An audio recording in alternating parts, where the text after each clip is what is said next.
ವೀಕ್ಷಕರೆಲ್ಲರಿಗೂ ಸಾಪ್ತಾಹಿಕ ಭವಿಷ್ಯವಾಣಿ ವಿಶೇಷ ಕಾರ್ಯಕ್ರಮಕ್ಕೆ ಸ್ವಾಗತ.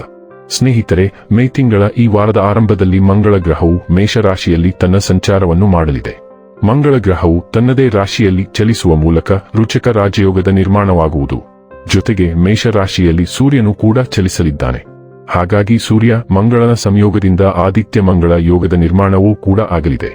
ಜ್ಯೋತಿಷ್ಯ ಶಾಸ್ತ್ರದಲ್ಲಿ ಈ ಎರಡು ರಾಜಯೋಗಗಳನ್ನು ಬಹಳ ಶಕ್ತಿಶಾಲಿಯಾದ ಯೋಗಗಳು ಎಂದು ಕರೆಯಲಾಗುತ್ತದೆ. ಮೇ 11ರಿಂದ ಮೇ 17ರವರೆಗಿನ ಕುಂಭ ರಾಶಿಯವರ ಭವಿಷ್ಯವನ್ನು ತಿಳಿದುಕೊಳ್ಳೋಣ. ಈ ವಾರ ಕುಂಭ ರಾಶಿಯವರ ಫಲಾಫಲಗಳೇನು, ಗ್ರಹಗತಿಗಳು ಹೇಗಿರಲಿವೆ, ಕೌಟುಂಬಿಕ ಸಾಮಾಜಿಕ ಜೀವನ ಹಾಗೂ ವ್ಯಾಪಾರ ವಹಿವಾಟು ಹೇಗೆ ನಡೆಯಲಿದೆ, ಅಲ್ಲದೆ ಯಾವೆಲ್ಲ ಸಮಸ್ಯೆಗಳು ನಿಮ್ಮನ್ನು ಈ ಸಾಪ್ತಾಹಿಕದಲ್ಲಿ ಕಾಡಲಿವೆ, ಅವುಗಳಿಗೆ ಪರಿಹಾರಗಳೇನು ಎಂಬುದನ್ನು ತಿಳಿಯಲು ಈ ವಿಡಿಯೋವನ್ನು ಸಂಪೂರ್ಣವಾಗಿ ವೀಕ್ಷಿಸಿ. ನೀವಿನ್ನೂ ನಮ್ಮ ಚಾನೆಲ್ ಸಬ್ಸ್ಕ್ರೈಬ್ ಮಾಡದೇ ಇದ್ದರೆ ಕೂಡಲೇ ನಮ್ಮ ಚಾನೆಲ್ ಸಬ್ಸ್ಕ್ರೈಬ್ ಮಾಡಿ. ಹೆಚ್ಚಿನ ವಿಡಿಯೋ ಅಪ್ಡೇಟ್ಗಾಗಿ ಪಕ್ಕದ ಬೆಲ್ ಐಕಾನ್ ಬಟನ್ ಕ್ಲಿಕ್ ಮಾಡಿ. ವಂಶ ಪಾರಂಪರ್ಯ ಜ್ಯೋತಿಷ್ಯರು ನಂಬರ್ 1 ವಶೀಕರಣ ಸ್ಪೆಷಲಿಸ್ಟ್. ವಿದ್ಯೆ, ಉದ್ಯೋಗ, ಮದುವೆ, ಹಣಕಾಸಿನ ಸಮಸ್ಯೆ, ವ್ಯಾಪಾರ, ಆರೋಗ್ಯ ಸಮಸ್ಯೆಗಳಿಗೆ ಫೋನಿನ ಮೂಲಕ ಪರಿಹಾರ.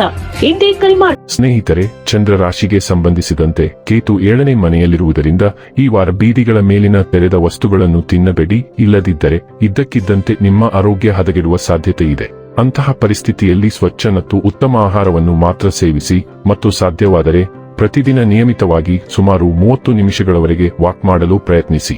ಈ ವಾರ ನಿಮ್ಮ ಮನಸ್ಸಿನಲ್ಲಿ ಸೃಜನಶೀಲ ವಿಚಾರಗಳ ಕೊರತೆಯಿಲ್ಲ, ಆದರೆ ಈ ಆಲೋಚನೆಗಳನ್ನು ಸರಿಯಾದ ದಿಕ್ಕಿನಲ್ಲಿ ಬಳಸುವುದು ಮತ್ತು ಅವುಗಳಿಂದ ಉತ್ತಮ ಆರ್ಥಿಕ ಲಾಭಗಳನ್ನು ಪಡೆಯುವುದು ನಿಮಗೆ ಮುಖ್ಯವಾಗಿರುತ್ತದೆ.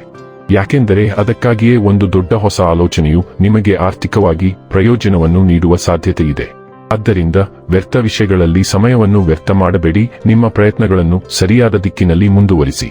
ಚಂದ್ರ ರಾಶಿಗೆ ಸಂಬಂಧಿಸಿದಂತೆ ಗುರು 5ನೇ ಮನೆಯಲ್ಲಿರುವುದರಿಂದ ಈ ವಾರ ನಿಮ್ಮ ಒಡಹುಟ್ಟಿದವರ ಆರೋಗ್ಯವು ದುರ್ಬಲವಾಗಿದ್ದರೂ ಈ ವಾರ ನೀವು ಸಮಾಜದಲ್ಲಿ ಸ್ಥಾನಮಾನವನ್ನು ಪಡೆಯುತ್ತೀರಿ. ಇದಕ್ಕಾಗಿ ನಿಮ್ಮ ಕೆಲವು ಹಣವನ್ನು ನೀವು ಖರ್ಚು ಮಾಡಬೇಕಾಗುತ್ತದೆ. ಆದರೆ ಈ ಸಮಯದಲ್ಲಿ ನಿಮ್ಮ ಕುಟುಂಬದ ಎಲ್ಲಾ ಜವಾಬ್ದಾರಿಗಳನ್ನು ನಿಮ್ಮಿಂದ ಪೂರೈಸುವುದು ಮನೆಯಲ್ಲಿಯೂ ನಿಮಗೆ ಗೌರವವನ್ನು ನೀಡುವ ಕೆಲಸ ಮಾಡುತ್ತದೆ. ಈ ವಾರ ಕುಟುಂಬ ವ್ಯವಹಾರದೊಂದಿಗೆ ಸಂಬಂಧ ಹೊಂದಿರುವ ಜನರು ತಮ್ಮ ಮನೆಯ ಹಿರಿಯರ ಬೆಂಬಲದೊಂದಿಗೆ ಉತ್ತಮವಾಗಿ ಕಾರ್ಯನಿರ್ವಹಿಸಲು ಸಾಧ್ಯವಾಗುತ್ತದೆ. ಈ ಕಾರಣದಿಂದಾಗಿ ನೀವು ಅನೇಕ ಹೊಸ ಗ್ರಾಹಕರು ಮತ್ತು ಮೂಲಗಳನ್ನು ಸ್ಥಾಪಿಸಲು ಸಾಧ್ಯವಾಗುತ್ತದೆ. ಉನ್ನತ ಶಿಕ್ಷಣವನ್ನು ಪಡೆಯಲು ಯೋಚಿಸುತ್ತಿರುವ ವಿದ್ಯಾರ್ಥಿಗಳಿಗೆ ವಾರದ ಮಧ್ಯಭಾಗವು ತುಂಬಾ ಒಳ್ಳೆಯದು. ಈ ಸಮಯದಲ್ಲಿ ನೀವು ಹೆಚ್ಚಿನ ಯಶಸ್ಸನ್ನು ಪಡೆಯುತ್ತೀರಿ, ಏಕೆಂದರೆ ಗ್ರಹಗಳ ಸ್ಥಾನವು ನಿಮಗೆ ಉತ್ತಮವಾಗಿರುತ್ತದೆ. ಕುಂಭ ರಾಶಿಯವರಿಗೆ ಮಂಗಳ 3ನೇ ಮನೆಯ ಮೂಲಕ ಚಲಿಸುತ್ತಿರುವುದರಿಂದ ಸೂರ್ಯ, ಚಂದ್ರ ಮತ್ತು ಉದಯ ರಾಶಿಯವರು ನಿಮ್ಮ ಕೆಲಸವನ್ನು ಬರೆಯಲು ಮತ್ತು ಪ್ರಕಟಿಸಲು ಹತ್ತಿರದ ಅವಕಾಶಗಳನ್ನು ಹೊಂದಿರುತ್ತಾರೆ. ವ್ಯಾಪಾರ ಮಾಲೀಕರು ತಮ್ಮ ವ್ಯವಹಾರವನ್ನು ವಿಸ್ತರಿಸಲು ಪ್ರಯತ್ನಿಸುತ್ತಾರೆ, ಆದರೆ ಇದು ಅದಕ್ಕೆ ಸರಿಯಾದ ಸಮಯವಲ್ಲ. ಬರವಣಿಗೆ, ಬೋಧನೆ, ಮಾರಾಟ ಮತ್ತು ಸಂವಹನ ಆಧಾರಿತ ಕ್ಷೇತ್ರದಿಂದ ವಿವಿಧ ಯೋಜನೆಗಳಂತಹ ಬಹುಕಾರ್ಯಗಳ ಅಗತ್ಯವಿರುತ್ತದೆ. ಸಣ್ಣ ಮತ್ತು ದೀರ್ಘ ಪ್ರಯಾಣಗಳು, ಹೊಸ ಕೋರ್ಸ್ಗೆ ದಾಖಲಾಗುವುದು ಸಹ ಈ ವಾರದ ಭಾಗವಾಗಿರುತ್ತದೆ.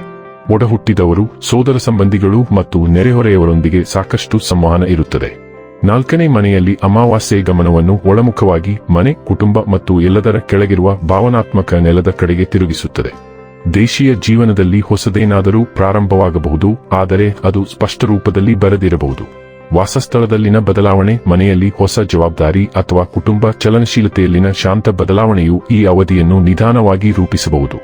ಹಳೆಯ ಭಾವನಾತ್ಮಕ ಮಾದರಿಗಳು ಸಹ ಹೆಚ್ಚಾಗಬಹುದು. ಹುಣ್ಣಿಮೆಯ ಪ್ರಭಾವವು ಮುಂದಿನ 6 ತಿಂಗಳವರೆಗೆ ಇರುತ್ತದೆ. ಆದ್ದರಿಂದ ನೀವು ರಿಯಲ್ ಎಸ್ಟೇಟ್ ವ್ಯವಹಾರಗಳು, ನವೀಕರಣ ಮತ್ತು ಇತರ ಮನೆ ಸುಧಾರಣಾ ಯೋಜನೆಗಳನ್ನು ಕೈಗೊಳ್ಳಲು ಸಾಕಷ್ಟು ಸಮಯವನ್ನು ಹೊಂದಿರುತ್ತೀರಿ. ಸೃಜನಶೀಲತೆಯ 5ನೇ ಮನೆಯ ಮೂಲಕ ಶುಕ್ರನು ಸುಂದರವಾದ ಸಾಗಣೆಯನ್ನು ಮಾಡುತ್ತಿದ್ದಾನೆ, ಆದ್ದರಿಂದ ಈ ವಾರ ನೀವು ಹೆಚ್ಚು ಮೋಜು ಮಾಡುತ್ತೀರಿ. ಒಂಟಿ ಕುಂಭ ರಾಶಿ ಸೂರ್ಯ, ಚಂದ್ರ ಮತ್ತು ಉದಯಿಸುತ್ತಿರುವ ಸ್ಥಳೀಯರು ವಿಶೇಷ ವ್ಯಕ್ತಿಯನ್ನು ಹುಡುಕಲು ಹತ್ತಿರದ ಸಮಯವನ್ನು ಹೊಂದಿರುತ್ತಾರೆ, ಆದರೆ ಈ ಸಂಚಾರವು ಯಾವುದೇ ದೀರ್ಘಾವಧಿಯ ಸಂಬಂಧವನ್ನು ಖಾತರಿಪಡಿಸುವುದಿಲ್ಲ, ಆದ್ದರಿಂದ ಅವರನ್ನು ಸಂಪೂರ್ಣವಾಗಿ ಅವಲಂಬಿಸಬೇಡಿ. ದಂಪತಿಗಳು ಹೆಚ್ಚಿನ ಪ್ರವಾಸಗಳನ್ನು ಹೊಂದಿರುತ್ತಾರೆ ಮತ್ತು ಪೋಷಕರು ಮಕ್ಕಳೊಂದಿಗೆ ಸಂಪರ್ಕ ಹೊಂದಿದ ಕೆಲವು ಪ್ರಮುಖ ಯೋಜನೆಗಳನ್ನು ಹೊಂದಿರುತ್ತಾರೆ. ನೀವು ಕೆಲವು ಸೃಜನಶೀಲ ಯೋಜನೆಗಳನ್ನು ಕೈಗೆತ್ತಿಕೊಳ್ಳುತ್ತೀರಿ, ಅದು ಖಂಡಿತವಾಗಿಯೂ ನಿಮ್ಮ ಕೌಶಲ್ಯಗಳನ್ನು ಪ್ರದರ್ಶಿಸುತ್ತದೆ ಮತ್ತು ಜನರು ನಿಮ್ಮನ್ನು ಗಮನಿಸುತ್ತಾರೆ. ಸಾಮಾಜಿಕ ಕೂಟಗಳು, ಮನರಂಜನಾ ಕಾರ್ಯಕ್ರಮಗಳು ಅಥವಾ ಸ್ನೇಹಿತರೊಂದಿಗೆ ಅಥವಾ ಒಂಟಿಯಾಗಿ ಪಾರ್ಟಿಗಳಿಗೆ ಹಾಜರಾಗಲು ಸಾಕಷ್ಟು ಅವಕಾಶಗಳಿವೆ. ಸಾಮಾಜಿಕ ಮಾಧ್ಯಮ ಅಥವಾ ಡೇಟಿಂಗ್ ಅಪ್ಲಿಕೇಶನ್ಗಳಲ್ಲಿ ಬಹಳಷ್ಟು ಸಂದೇಶಗಳು, ಫೋನ್ ಕರೆಗಳು, ಕೆಲಸವನ್ನು ವಿನ್ಯಾಸಗೊಳಿಸುವುದು ಮತ್ತು ಚಟುವಟಿಕೆಗಳು ಇರುತ್ತವೆ.